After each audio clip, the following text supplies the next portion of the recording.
আজকের প্রথম খবরটা হলো মহবুবুল হকের মুক্তির দাবিতে রাষ্ট্রপতি ও প্রধানমন্ত্রীর কাছে স্মারকলিপি আমসার। ইউএসটিএমের প্রতিষ্ঠাতা আচার্য ডক্টর মহবুবুল হকের অবিলম্বে মুক্তির দাবিতে রাষ্ট্রপতি, প্রধানমন্ত্রী, সুপ্রিম কোর্ট ও হাইকোর্টের প্রধান বিচারপতির উদ্দেশ্যে স্মারকলিপি প্রদান করেছে অল আসাম মুসলিম স্টুডেন্টস ইউনিয়ন অর্থাৎ আমসা। আমসার নেতারা বলেন, একজন বিশিষ্ট শিক্ষাবিদের এইভাবে গ্রেফতার হওয়া শিক্ষাক্ষেত্রে নেতিবাচক প্রভাব ফেলবে। শিক্ষাবিদদের হয়রানি কোনোভাবেই মেনে নেওয়া যায় না। তাই অবিলম্বে ডক্টর মহবুবুল হকের নিঃশর্ত মুক্তি দাবি করেছে আমসা। স্মারকলিপিতে উল্লেখ করা হয়, ইউএসটিএম একটি ইউজিসি অনুমোদিত এ গ্রেড বিশ্ববিদ্যালয়, যা ভারতের সেরা 200টি বিশ্ববিদ্যালয়ের মধ্যে স্থান পেয়েছে। উত্তর পূর্ব ভারতে শিক্ষার প্রসারে ইউএসটিএমের ভূমিকা অনস্বীকার্য। আমসার দাবি, মুখ্যমন্ত্রী হিমন্ত বিশ্ব শর্মা একাধিকবার প্রকাশ্যে ইউএসটিএম এবং ডক্টর মহবুবুল হককে ধ্বংস করার হুমকি দিয়েছেন। তারই ধারাবাহিকতায় প্রশাসনকে ব্যবহার করে মিথ্যা ও ভিত্তিহীন অভিযোগে ডক্টর মহবুবুল হককে গ্রেফতার করা হয়েছে। সংগঠনটি আরও জানায়, ইউএসটিএমের অধীনস্থ পাতারকান্দি সেন্ট্রাল পাবলিক স্কুলের শিক্ষকরা পরীক্ষার্থীদের নকল করতে না দেওয়ায় কয়েকজন ছাত্র উত্তেজনা সৃষ্টি করে। এই ঘটনার জেরেই ডক্টর মহবুবুল হকের বিরুদ্ধে ষড়যন্ত্রমূলক মামলা সাজানো হয়েছে। আজকের পরবর্তী খবরটি হলো করিমগঞ্জ নাম পরিবর্তন স্মারকপত্র কমিটির। অগণতান্ত্রিকভাবে এবং সাম্প্রদায়িক মনোভাব নিয়ে করিমগঞ্জ জেলার নাম পরিবর্তনের অধ্যাদেশ অবিলম্বে প্রত্যাহারের দাবি জানিয়ে শনিবার স্বাধীনতা আন্দোলনের ঐতিহ্যমণ্ডিত করিমগঞ্জ জেলার নাম পরিবর্তন প্রতিরোধ নাগরিক কমিটি করিমগঞ্জের পক্ষ থেকে জেলার 5টি চক্র আধিকারিক যথাক্রমে করিমগঞ্জ, বদরপুর, নীলামবাজার, পাতারকান্দি ও রামকৃষ্ণনগর মারফত স্মারকপত্র আসামের রাজ্যপালের নিকট প্রেরণ করা হয়।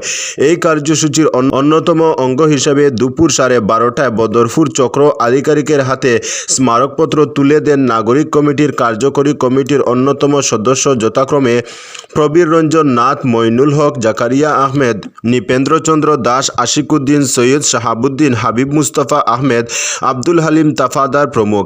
এছাড়াও স্মারকপত্রে স্বাক্ষর করেন ডক্টর নীলমকান্তি পাল, আনোয়ার হোসেন, অজয় দে, স্বপন চৌধুরী, মাসুম আহমেদ, জুবের হোসেন, মোহাম্মদ আজহার উদ্দিন সহ বিশিষ্ট ব্যক্তিবর্গ। স্মারকপত্রে উল্লেখ করা হয় যে, আসাম সরকার চূড়ান্ত সাম্প্রদায়িক মনোভাব নিয়ে হঠাৎ করে করিমগঞ্জ জেলার নাম পরিবর্তন করেছে। অথচ গণতান্ত্রিক দেশে কোনো জেলার বা স্থানের নাম পরিবর্তনের মতো একটি বিষয়ে সিদ্ধান্ত নিতে জনসাধারণের মতামতকে গুরুত্ব দিতে হয়। এছাড়া রাজ্যের সমস্ত বিরোধী দলের সঙ্গে আলাপ আলোচনা করেই এই নাম পরিবর্তন করার সিদ্ধান্ত গ্রহণ করতে হয়। এটাই হচ্ছে ন্যূনতম গণতান্ত্রিক রীতি এবং পদ্ধতি। কিন্তু আসাম সরকার সমস্ত প্রকার গণতান্ত্রিক রীতিনীতি এবং পদ্ধতি বিসর্জন দিয়ে চূড়ান্ত সাম্প্রদায়িক মনোভাব নিয়ে ও একপক্ষীয়ভাবে করিমগঞ্জ জেলার নাম পরিবর্তনের সিদ্ধান্ত জনগণের উপর চাপিয়ে দিয়েছে। আজকের পরবর্তী খবরটি হলো মাধ্যমিকের প্রশ্নপত্র বিতর্ক। প্রয়োজনে 65 পাতার প্রশ্ন হবে বললেন শিক্ষামন্ত্রী। মাধ্যমিক পরীক্ষায় সমাজবিজ্ঞান বিষয়ে 63 পাতার প্রশ্নপত্র নিয়ে রাজ্য জুড়ে বিতর্কের ঝড় উঠেছে। একই সঙ্গে প্রশ্নপত্রের 57 নম্বর প্রশ্ন নিয়েও বিতর্ক দেখা দিয়েছে। সেখানে ভারতকে ধর্ম নিরপেক্ষ রাষ্ট্র দেখাতে গিয়ে কিছুটা বিতর্কিত প্রশ্ন করা হয়েছে। অসম সিভিল সোসাইটি সহ বহু সংগঠন এ ব্যাপারে প্রতিবাদ জানিয়েছে। শুক্রবার বিষয়টি নিয়ে মুখ খুলেন শিক্ষামন্ত্রী ডক্টর রনোজ পেগু। তিনি বলেন, ছাত্রছাত্রীদের সুবিধার জন্য প্রয়োজনে 65 পাতার প্রশ্নপত্র হবে।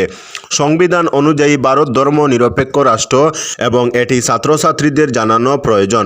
মাধ্যমিকের সমাজবিজ্ঞান বিষয়ের পরীক্ষা আয়োজিত হয় বৃহস্পতিবার এবং প্রশ্নপত্রে অসমিয়া, বাংলা, ইংরেজি সহ বিভিন্ন ভাষায় প্রশ্ন করা হয়। এতে প্রশ্নপত্রের পাতা বেড়ে যায় এবং বিষয়টি নিয়ে অনেকেই চিন্তা প্রকাশ করেন। বিষয়টি পরীক্ষার পরেই অনেকে সামাজিক মাধ্যমে তুলে ধরেন এবং এ নিয়ে বিস্তার আলোচনা হয়। বেশিরভাগ লোকেরাই এর সমালোচনা করেন। তবে শিক্ষামন্ত্রীর বয়ান হচ্ছে, অসম এমন একটি রাজ্য যেখানে প্রত্যেক ভাষাভাষীর লোকেরা প্রায় প্রত্যেক জায়গায় থাকেন।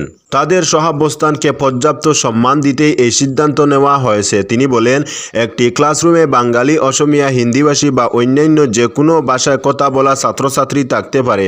আমরা এবার চেষ্টা করেছি রাজ্যের সবকটি স্বীকৃত ভাষায় প্রশ্নপত্র ছাপানোর। আমাদের এই আদর্শ আগামীতেও বজায় থাকবে এবং এক সময় হয়তো 65 পাতা বা তার থেকেও বড় প্রশ্ন হতে পারে। এটা সমালোচনার জায়গা নয়। অসমে এখন প্রাথমিক থেকে উচ্চশিক্ষা পর্যন্ত প্রায় 50 লক্ষ ছাত্রছাত্রী পড়াশোনা করছে।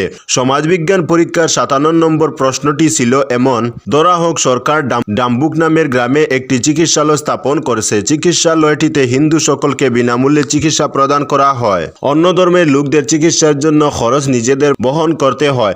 ভারতের মতো একটি দেশের সরকার এ ধরনের ব্যবস্থা নিতে পারে কি? তোমার মতামত তুলে ধরো। এতে আরেক বিতর্ক দেখা দেয়। অনেকেই বলেন পরীক্ষার প্রশ্নপত্রে হিন্দু এবং অন্যান্য ধর্মের লোকদের কথা এভাবে উল্লেখ করা বিপজ্জনক। এর কুপ্রভাব পড়তে পারে ছাত্রছাত্রীদের মনে।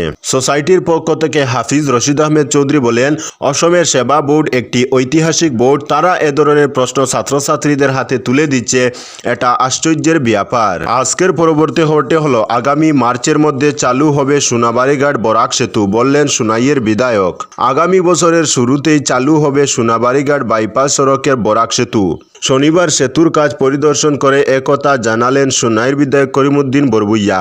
এ পর্যন্ত সেতুর কাজ 40% হয়েছে বলে জানান তিনি। এদিন NHIDCL এর আধিকারিক ও নির্মাণ সংস্থা TTC এর কর্মকর্তাদের সঙ্গে নিয়ে সেতুটির কাজ পরিদর্শন করেন বিধায়ক। কাজের অগ্রগতি নিয়ে বিভাগীয় কর্মকর্তা ও নির্মাণ সংস্থার কর্মকর্তাদের কাছ থেকে সবকিছু শুনেন। এ বিষয়ে সংবাদ মাধ্যমের সঙ্গে কথা বলতে গিয়ে বিধায়ক জানান, দ্রুত গতিতে চলছে 4 লেন সেতু নির্মাণ কাজ। ডাবল লেন করে 2টি সেতু নির্মাণ হচ্ছে। এই শুকনোর মরশুমে কাজ শুরু হয়ে অনেকটা কাজ এগিয়েছে। এই সেতু 2026-এর মার্চ মাসের মধ্যে চালু হবে। এছাড়া কাশীপুর থেকে সেতু পর্যন্ত ভারতমালা সড়কটি ডিসেম্বরের মধ্যে চালু হয়ে যাবে বলে জানান তিনি। আজকের পরবর্তী খবরটি হলো কারাগারে USTM chancellor Mahbubul Haque. University of science and technology Meghalaya অর্থাৎ USTM এর চ্যান্সেলর মাহবুবুল হককে পরীক্ষায় অনিয়মের অভিযোগে বিচার বিভাগীয় হেফাজতে পাঠানোর নির্দেশ দিয়েছে শ্রীভূমি করিমগঞ্জ জেলার অতিরিক্ত মুখ্য বিচারিক ম্যাজিস্ট্রেট আদালত। শনিবার 4 দিনের পুলিশি হেফাজত শেষে তাকে আদালতে পেশ করা হলে বিচারক এই সিদ্ধান্ত নেন। পুলিশের পক্ষ থেকে রিমান্ডের মেয়াদ বাড়ানোর আবেদন করা হয়নি, ফলে তাকে শ্রীভূমি করিমগঞ্জ জেলা কারাগারে স্থানান্তর করা হয়। আদালতে উপস্থিতির আগে করিমগঞ্জ সদর থানার পুলিশ তাকে করিমগঞ্জ সিভিল হাসপাতালে নিয়ে যায় বাধ্যতামূলক মেডিকেল পরীক্ষার জন্য। এই মামলায় মাহবুবুল হকের পাশাপাশি আরও 5 অভিযুক্ত হীরামণি শইকিয়া, বিজয় দত্ত, রেজাক আলী, নুমান আহমেদ এবং ইমদাদুর রহমানকেও 25 ফেব্রুয়ারি পুলিশি হেফাজতে নেওয়া হয়। শনিবার বিকেল 5টার দিকে তাদের আদালতে পেশ করা হয়। এর আগে শুক্রবার রাতে হক ও নুমান আহমেদকে দিশপুর থানায় রাখা হয়েছিল এবং শনিবার সকালে করিমগঞ্জ থানায় স্থানান্তর করা হয়। তো বন্ধুরা, আজকের জন্য এতটুকু। পরবর্তী কোনো নতুন ভিডিওতে দেখা হবে, তখন অবধি ধন্যবাদ।